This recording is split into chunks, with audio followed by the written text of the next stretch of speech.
Howdy, brothers and sisters. This is Pike in Anchor Point, Alaska.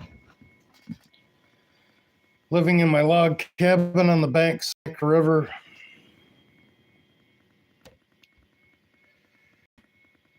Going to do some more reading for us.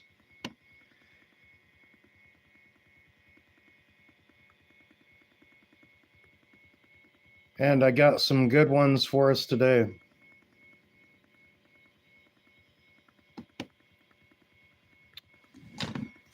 First reading that I'm going to do for us is going to be somewhat controversial, but isn't everything these days.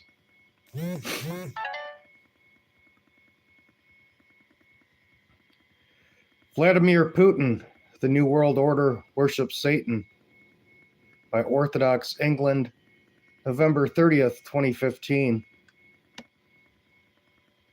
There's so much that we in the West don't get to see, so much hidden in the news that we don't know about. And there's so many liars in our government. We have to have discernment and know who's lying to us and who's telling us the truth. So this is kind of looking back before so much war started happening.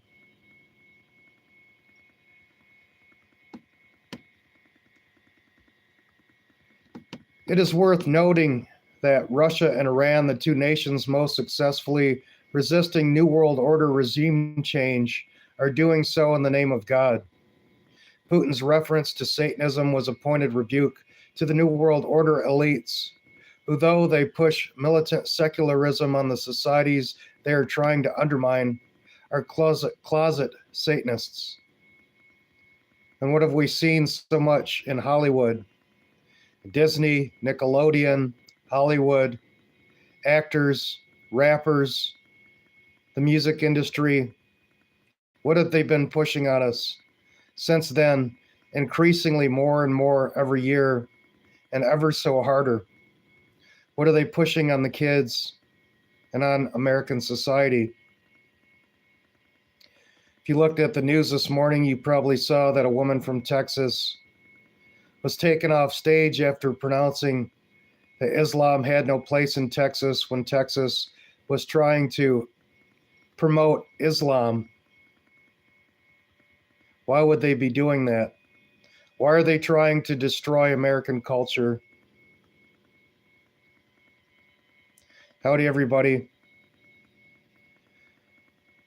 We as Christians love our brothers who are Islamic. We love our brothers who are Jewish, who are Hindu, who are Buddhist. We want them all to be saved and to know God. We want Catholics to come to the true church, to the Orthodox Church. The Orthodox are not going to go become a part of the Orthodox Church and accept papal supremacy. No man is infallible.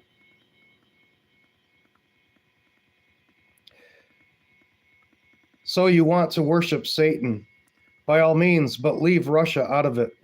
Rest assured that I will be your worst nightmare. You can quote me on that. These are the words of Vladimir Putin. During the Cold War, the United States and much of the West argued that the Soviet Union was a godless nation. Last year, Vladimir Putin took the pendulum, swung it on the other direction, and landed it on the Zionist regime. As Patrick Buchanan put it then, in the new war of beliefs, Putin is saying it is Russia that is on God's side. The West is Gomorrah, Putin said. Many Euro-Atlantic countries have moved away from their roots, including Christian values. Policies are being pursued that place on the same level a multi-child family with a same-sex partnership, a faith in God with a belief in Satan. This is the path to degradation. And we clearly have seen that in the West. All these things were written in 2015. And all of them are true. But all of these things that were said have been hidden from the West. You won't find these in any Western media news reports. If you think that Putin is just pulling your leg, then get this. The Washington Times reported then, in his State of the Nation address, Mr. Putin also portrayed Russia as a staunch defender of traditional values against what he depicted as the morally bankrupt West. Social and religious conservatism, the former KGB officer insisted, is the only way to prevent the world from slipping into chaotic darkness.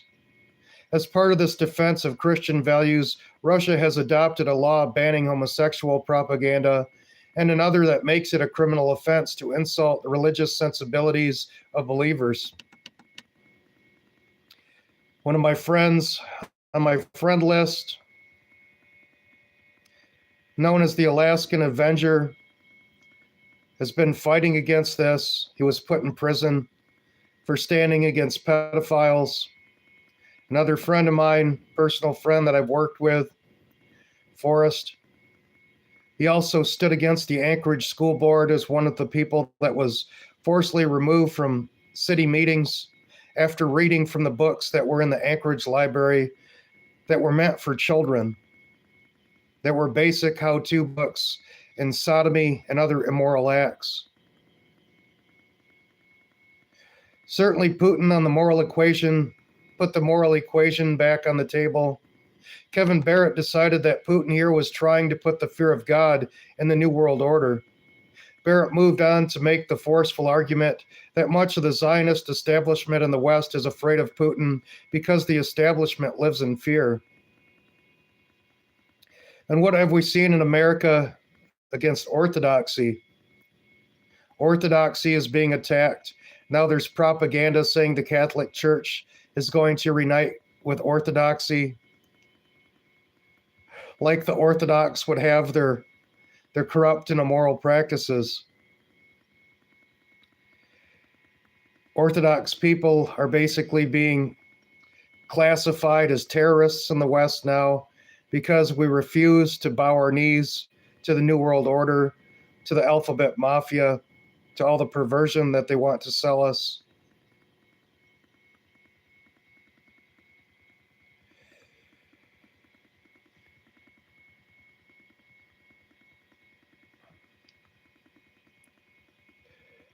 Russian President Putin is resisting, said Barrett. That is why the Western propaganda machine is calling him names. Barrett continued to argue cogently. So this whole war in Ukraine, we're told that he just wanted to take the territory back.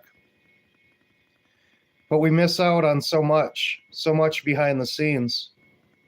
I support peace in Ukraine, and I even helped my brothers in Ukraine figure out ways to stop their country from being attacked.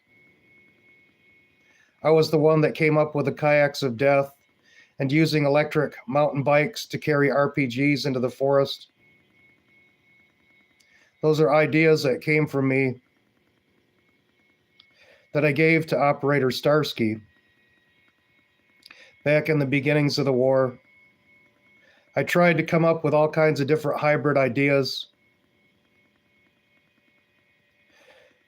because I want the people to be safe and the war to be stopped.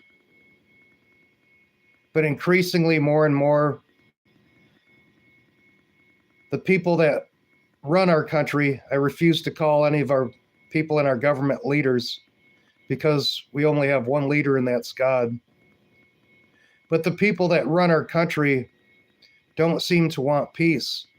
They just keep the war going on and on and on.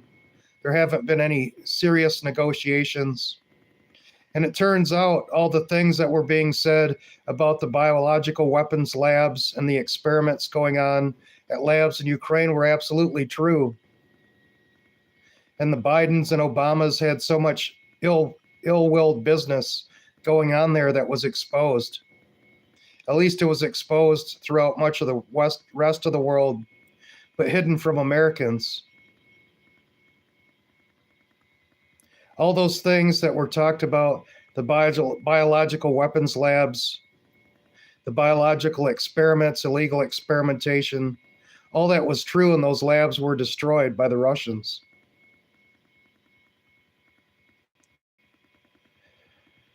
There's so much going on behind the scenes, and you can't believe anything you hear and only some of what you see. There's so much misinformation going on in the world. Anyone who doubts this should run the name of Lieutenant Colonel Michael Aquino through a search engine. Aquino, an avowed Satanist, incredibly accused mass child abuser, was rewarded for his crimes against children with an appointment as Chief of Psychological Warfare for the U.S. military. How many of us knew that? The shock troops of the NWO's war against religion and tradition, and Russia and Iran, are the neoconservatives. Operation Gladio terrorist Michael Leedon explains. Creative destruction is in our middle name. Both within our society abroad, we tear down the old order every day, from business to science, literature, art, architecture, and cinema, to politics and the law. Our enemies have always hated this whirlwind of energy and creativity, which menaces their traditions, whatever they may be, and shames them for their inability to keep peace. We must destroy them to advance our historic mission. Putin is stopping the New World Order, creative destruction in Syria and Ukraine. He is part of a growing coalition opposing the New World Order, not just religious traditionalists, but also progressive anti-globalization forces, including Hugo Chavez-inspired anti-imperialists in Latin America. Kudos for Barrett here. The regime proved Putin right by applauding the Pussy Riot, a Trotskychi group that ended up having sex, literal pornography, at the Moscow National Museum. We have discussed this issue in the past. As always, neocons like Seth Mandel of Commentary were on the front line defending their brethren. But the crucial point here is that Putin, like Immanuel Kant and even John Adams and others, understands that a nation cannot exist without objective morality, and objective morality cannot exist without logos, the essence and sustainer of the moral universe. In that sense, and whether he notices or not, Putin was implicitly or indirectly attacking the neo-Darwinian ideology, which states that objective morality is an illusion and has no metaphysical basis. It is here that we find again that neo-Darwinian metaphysics is intellectually useless and worthless because it denies the very essence of the moral universe. So much abortion in the United States. The amount of children being aborted is unbelievable, and God's going to punish our nation for that. As we have noted in the past, serious Darwinists agree that the objective morality is an illusion. The noted biology professor Michael Roos once again said that there are no grounds whatsoever for being good. Morality is flim-flam. Yet, like his intellectual antecedent Charles Darwin, Roos ends up contradicting himself in the very next sentence by saying, "Does this mean that you can't just go out and rape and pillage? Behave like ancient Roman grabbing Sabine women? Not at all. I said that there are no grounds for being good. It doesn't follow that you should be bad." Well, duh. If there are no grounds for objective morality, then good and bad are also an illusion. There is not such a thing as rape or bad behavior. And you think that this might be something obvious. But what is New York doing? They want to impose Sharia law. That means that rape is okay and murder is okay as long as it's an honor crime. And they aren't even going to call it a crime anymore. It's just honorable if a Muslim family decides that they don't want their daughter marrying someone, and if she tries to leave with another man, then they can kill her, and that's okay. Or they can stone her to death or do whatever they decide is okay under Sharia law. What is good for you may not be good for me, and there is no way of adjudicating competing explanations. In that kind of world, might makes right. Roos does not really have a problem with his argument here. In fact, he moves on to say that morality is something forged in the struggle for existence and reproduction, something fashioned by natural selection. It is much a natural human adaptation as our ears, our noses, our teeth, It works and it has no meaning over and above this. If all future food were pablum, then we would probably be better off without teeth. Morality is just a matter of emotions, like having ice cream and sex and hating toothaches and marking student papers. But it is and has to be a funny kind of emotion. It has to pretend that it is not that at all. If we thought that morality was no more than liking or not liking spinach, then pretty quickly it would break down. Before long, we would find ourselves saying something like, well, morality is just a jolly good thing from a personal point of view. When I am hungry or sick, I can rely on my fellow humans to help me. But really, it is all bullshit. So when they need help, I can and should avoid putting myself out. There's nothing there for me. The trouble is that everyone would start saying this, and so very quickly there would be no morality and society would collapse, and each and every one of us would suffer. And aren't we suffering now? There's kids in the inner cities chasing each other down with AK-47s and open warfare in the streets. All you have to do is take a glance at World Star and see how women are willing to murder each other in a store over some material goods. So morality has come across as something that is more than emotion. It has to appear to be objective, even though really it's subjective. Ruse, like some genetic theorist, really believes that morality is an illusion put in place by your genes to make you a social operator. Thus, by the way, it's logically congruent with Darwin's survival of the fittest, and survival of the fittest is logically congruent with Zionism. If evolutionary theory explains how warfare contributed to the fitness in the course of the evolution of the Homo sapiens, as scholar Bradley A. Thayer maintains, then how can a serious Darwinist say that social Darwinism or even Zionism is really bad on a consistent and logical basis? Thayer, of course, struggles mightily to rationally defend that thesis that warfare contributes to fitness, and that people wage war to gain and defend resources, while maintaining that social Darwinists were wrong in taking social Darwinism to its logical conclusion. He says that social Darwinists perverted Charles Darwin's argument and distorted evolutionary explanations because they misunderstood Darwin's ideas and were ignorant of or consciously chose to ignore the naturalistic facts, the naturalistic fallacy. Those who use evolutionary theory to explain aspects of human behavior must recall the social Darwinists' errors. Doing so makes it possible not only to avoid repeating errors, but also to advance scientific understanding. Do you realize that Joseph Stalin realized after he almost successfully destroyed all the Orthodox Christians in Russia, that he realized without Christianity, society couldn't last, that it was becoming evil? And then he allowed the churches to be rebuilt and freed people, freed Orthodox priests, monks from prison. But Thayer moves on to make this argument. The ultimate causation for warfare is anchored in Darwinian natural selection and inclusive fitness. Warfare can increase both the absolute and relative fitness of humans. From the classical Darwinian perspective, warfare contributes to fitness because individuals who wage war successfully are better able to survive and reproduce. Thayer repeats this thesis over and over in the course of his book. An ultimate casual explanation for warfare based in evolutionary theory begins with the recognition that warfare contributes to fitness in certain circumstances because successful warfare lets the winner acquire resources. For evolutionary biology, a resource is any material substance that has the potential to increase the individual's ability to survive or reproduce. As such, it may be food, shelter, or territory, especially high-quality soil or wild foods, abundant firewood or territory free of dangerous animals such as lions or insect infestations or disease, and also status coalition allies and members of the opposite sex.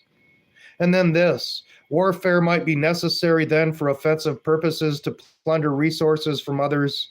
In these circumstances, an individual becomes fitter if he can successfully attack to take the resources of others. Thayer cites evolutionary theorist William Durham saying that war is only one means by which individuals may improve the material conditions of their lives and thereby increase their ability to survive and reproduce. This successful warfare would help to the tribe gain resources, and for an agricultural economy, land is critically important too. What do we see now? I know that some of you, when I first started off with the title of this reading, probably got a little bit mad, and I think I would have myself if I didn't look into it, because it's the things that we look into, things that make us uncomfortable when we really dig deep, decide to look into them and learn about them anyway.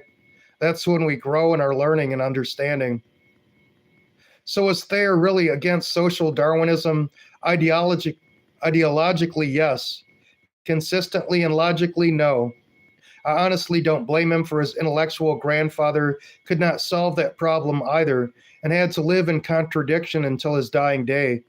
Darwin declared at the end of his Origin of Species, thus from the war of nature, from famine and death, the most exalted object which we are capable of conceiving, namely, the production of higher animals, directly follows. Correct me if I am wrong here. Isn't he saying that war and famine and death are things that will get the higher animals ahead?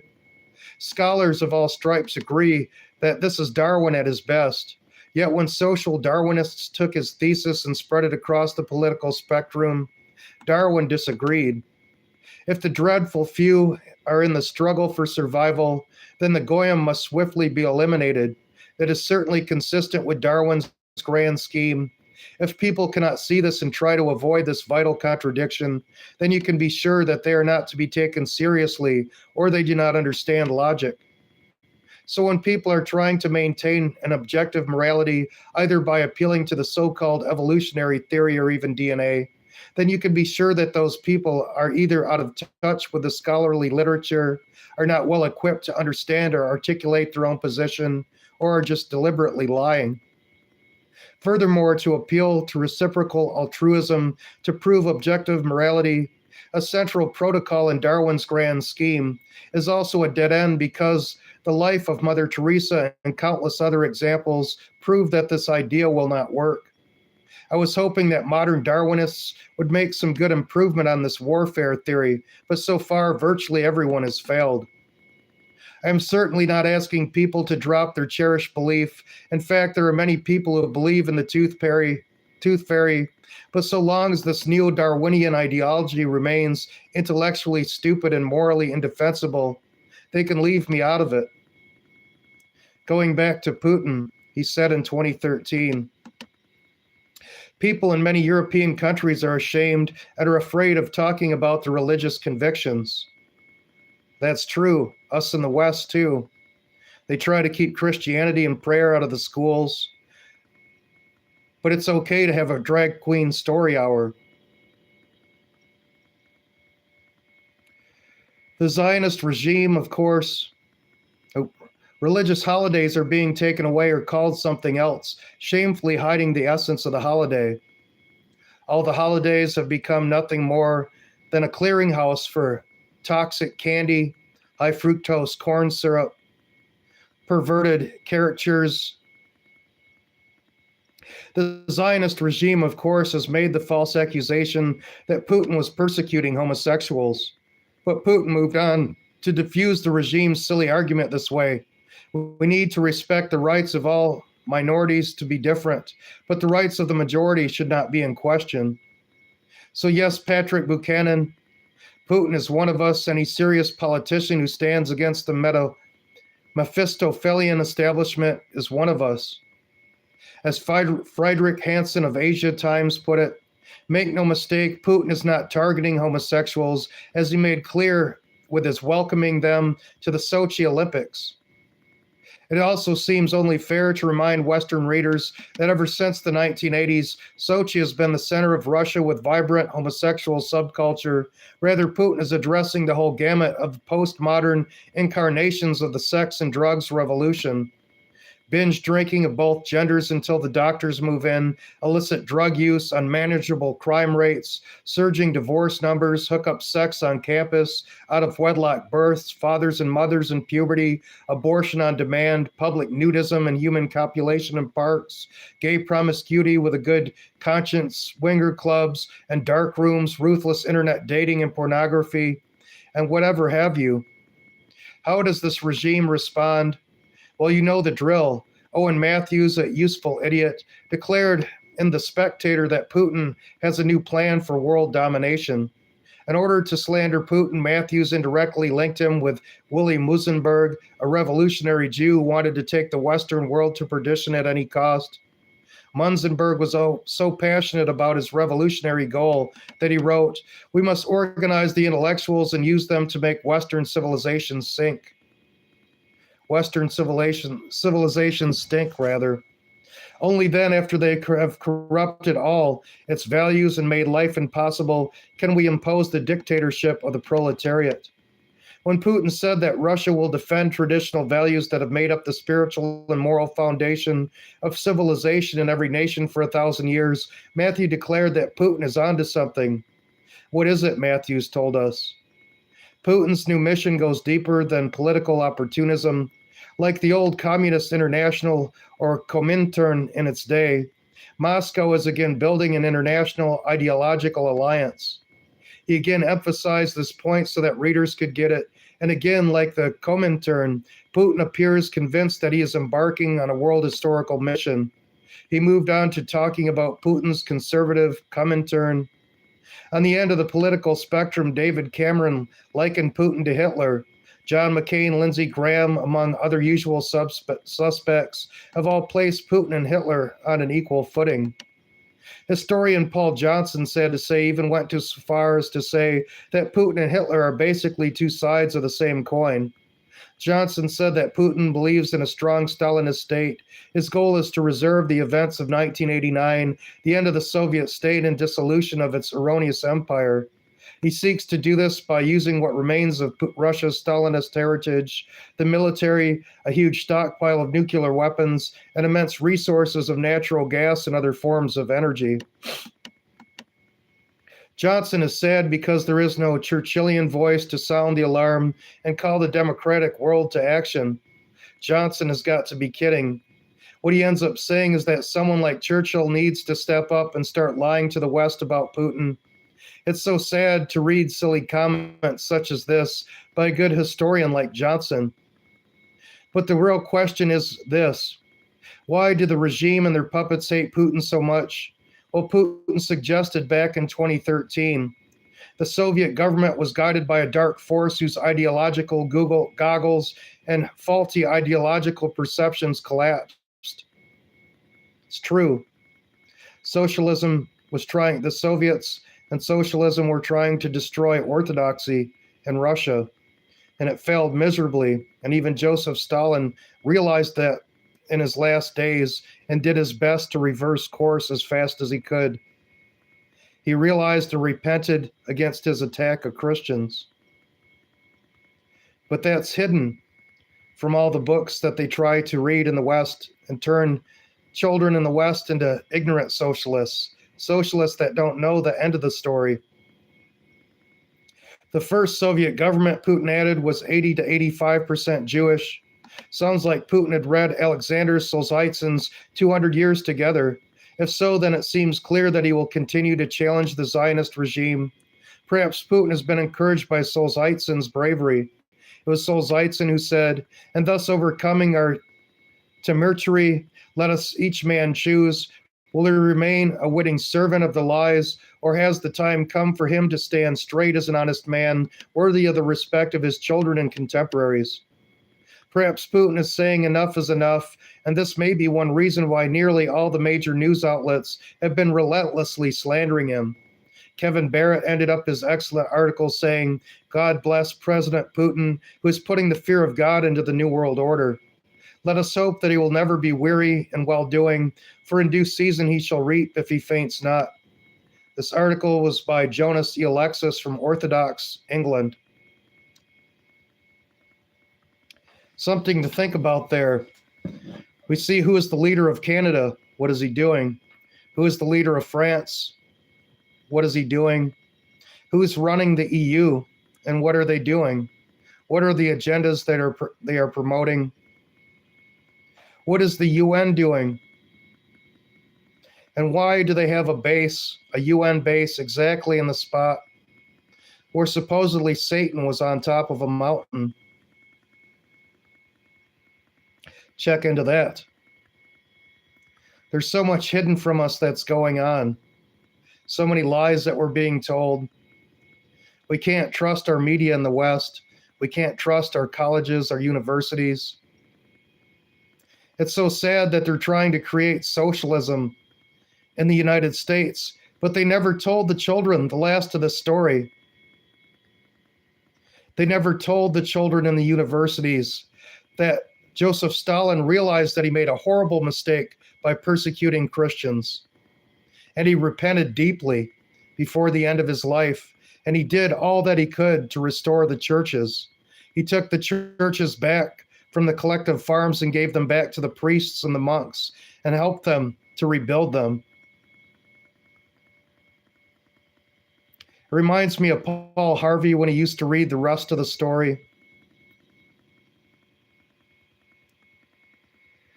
So I hope you search out the rest of the story on your own and don't just take my word for it.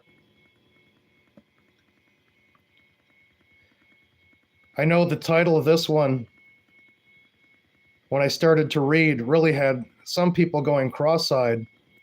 But I think now that I've finished the article, that you have a much deeper understanding.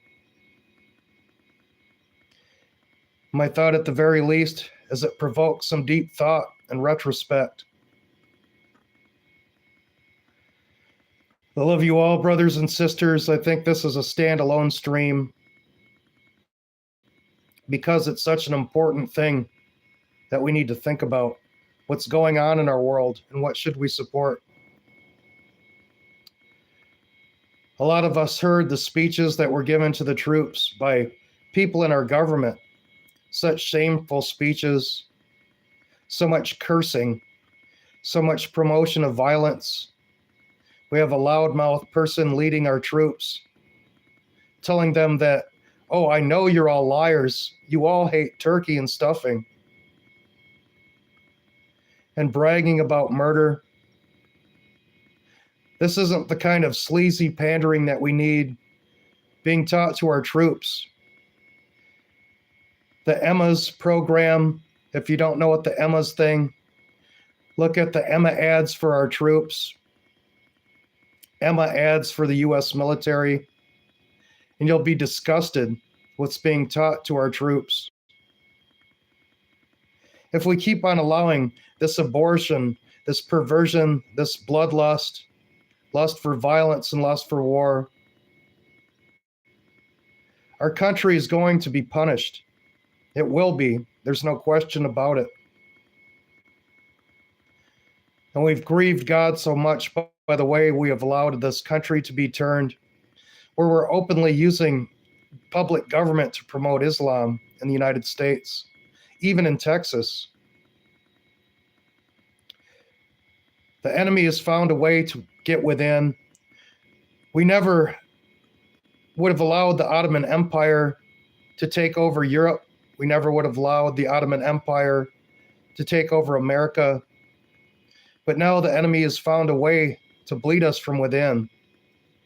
They found a way to teach prisoners inside all of America's prison system Islam,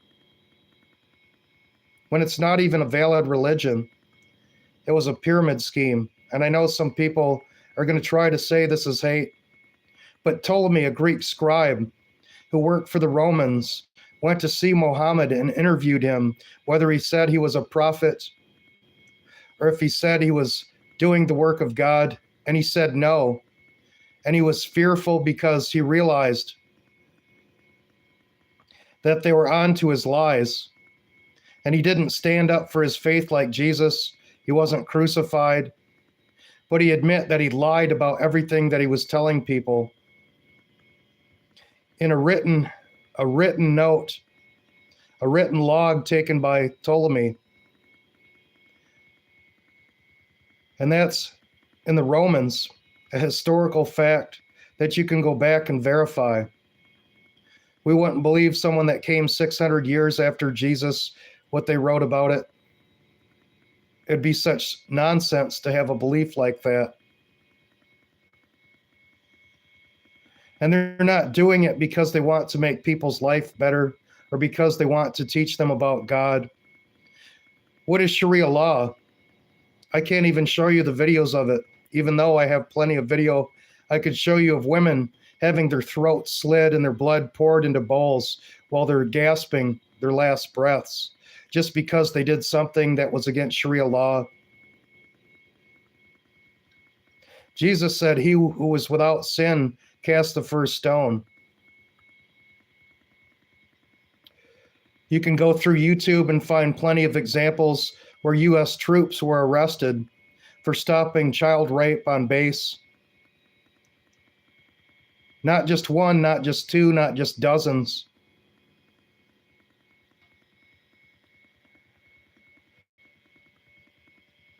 We have to realize that American civilization, our American country, was based on Christian values.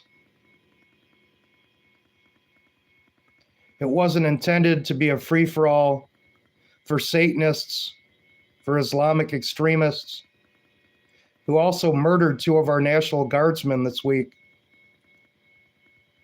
This isn't the thing that we should be allowing to happen in our country. And this isn't hate, this is love. Because these things that we won't and shouldn't allow in our country, these are things that save people from death, from torture, from persecution. We want everyone to come into the heavenly kingdom and to be blessed and to be live their lives in happiness and peace. As Christians, we have to love these people. This is being Christian. You have to love the Jewish, the Hindus, the Buddhists, the Islamic, the Muslims. You have to love them. They're all of our brothers and sisters. But we have to guide them and tell them when things are wrong, when what they're doing is wrong. We have to love those that have been misguided and trained into alternative lifestyles by the perverts in our university system, in our school system, in the elementary schools, kindergartens, public libraries. We have to teach them the truth, and we have to not be scared to do it. We have to stop living in fear of all the threats that they bring against us. We have to destroy cancel culture in its fullest. You're all warriors, every man, woman, and child that hears this. You're all warriors. Stand up for truth. I love you all. I'll be back on a little later with a different stream. God bless you all.